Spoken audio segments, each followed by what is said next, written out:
My name is Haesung. I am 28 years old. I was born in Seoul, South Korea, and I'm a domestic violence social worker. So this was December 2015. I was sexually assaulted by someone that I thought I could trust it, but obviously that was not the case.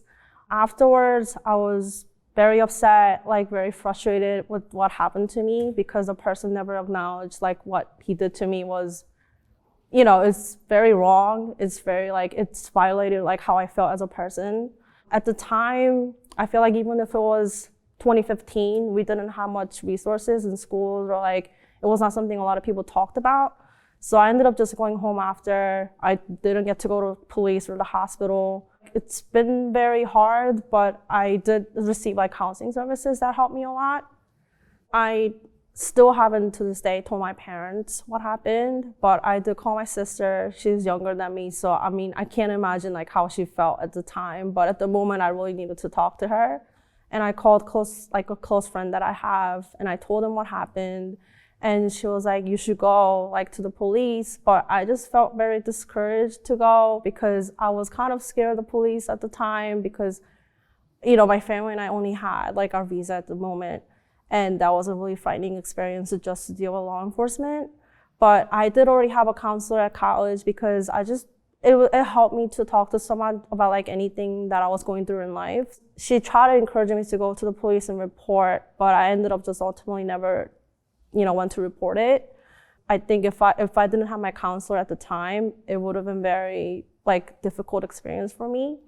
But now I can talk about this in front of a camera and in front of other people that I'm friends with or even strangers that I met.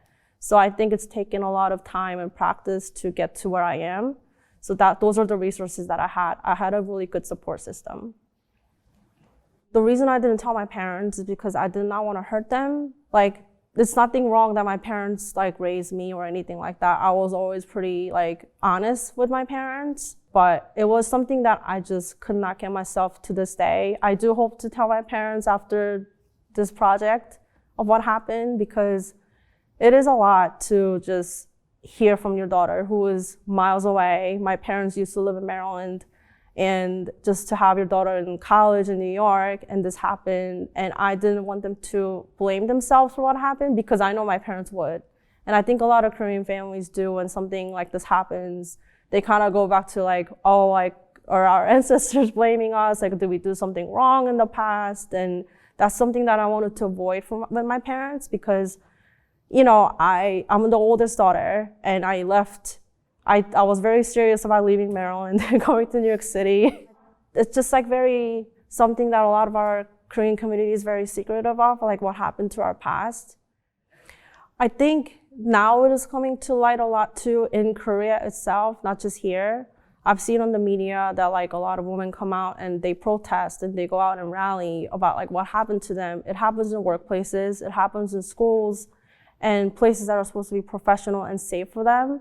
So I am glad that it is coming to more light and people are able to talk about it.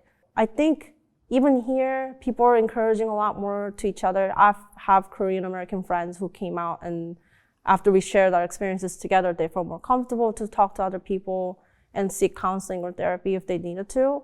I think that's something, we don't talk about our mental health too much sometimes too in our community. And I think that's very important to talk about now because there's decades of years of trauma that we all went through that was never addressed.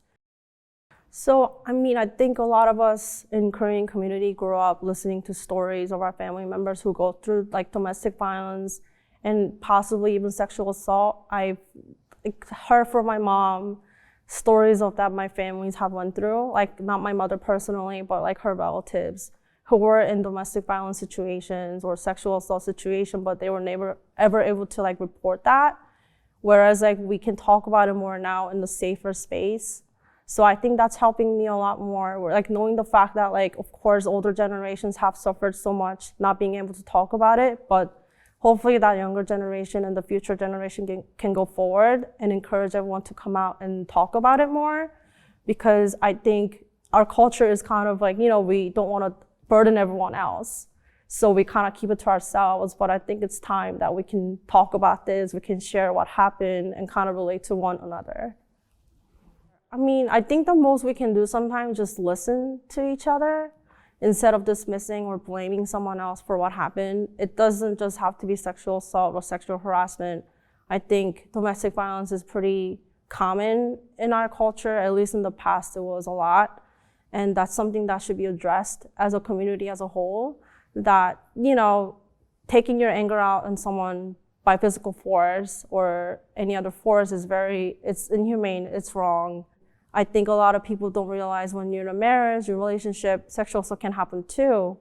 And I think a lot of women that I work with, like in DV, a lot of women and survivors don't realize what happened to them. It is sexual assault. If there is no consent, it's not consensual.